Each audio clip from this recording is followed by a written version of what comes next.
మన ప్రభువును రక్షకుడునైన యేసుక్రీస్తు వారి అతి పరిశుద్ధమైన నామంలో అందరికీ వందనములు. రోజుకు ఒక మిషనరీ జీవిత చరిత్రలో ఈరోజు మనం చూడబోచున్నది ఫ్రాన్సిస్ రిడ్లీ హవెర్గల్ యొక్క జీవిత చరిత్ర.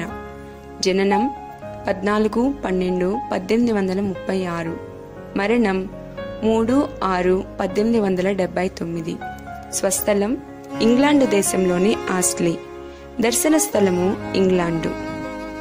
ప్రార్థనలు మరియు స్తుతుల యొక్క కవితాత్మక పదజాలమే పాటలంటే. అవి శతాబ్దాలుగా ఎంతో మంది మిషనరీలకు ప్రేరణ కలిగించినవిగా, ఈనాటికి స్ఫూర్తిని కలిగిస్తున్నవిగా ఉన్నాయి. ఫ్రాన్సిస్ హవెర్గల్ రాసిన tell it out among the heathen అనగా అన్యజనుల మధ్య ప్రకటించుము దీనిని అనే పాట కూడా అటువంటి పాటల్లో ఒకటి.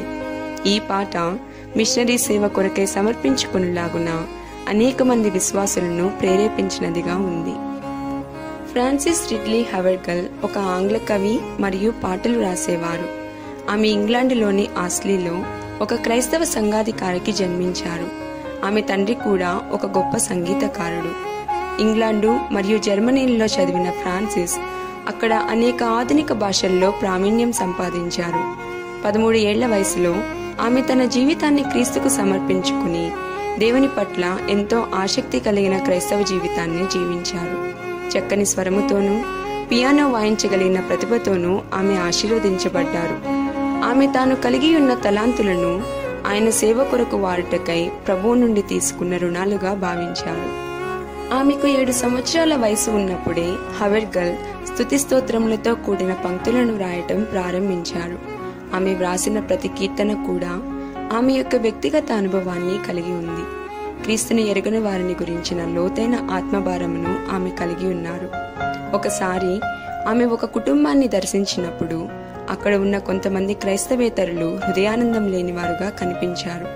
కాగా వారు దేవుడు అనుగ్రహించే నిత్యానందాన్ని పొందుకోవాలని ఆమె ప్రార్థించారు. ఆమె అక్కడి నుండి తిరిగి వెళ్లేలోగా ఆ ప్రార్థనకు సమాధానం లభించింది.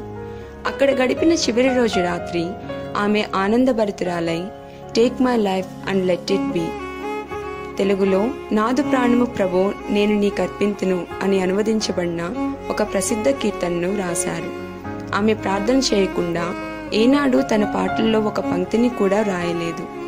ఆమె పాటలను రాయటం మాత్రమే కాక సండే స్కూల్లో పిల్లలకు బోధించేవారు మరియు తరచూ ఆత్మీయ కూడికలను నిర్వహించేవారు.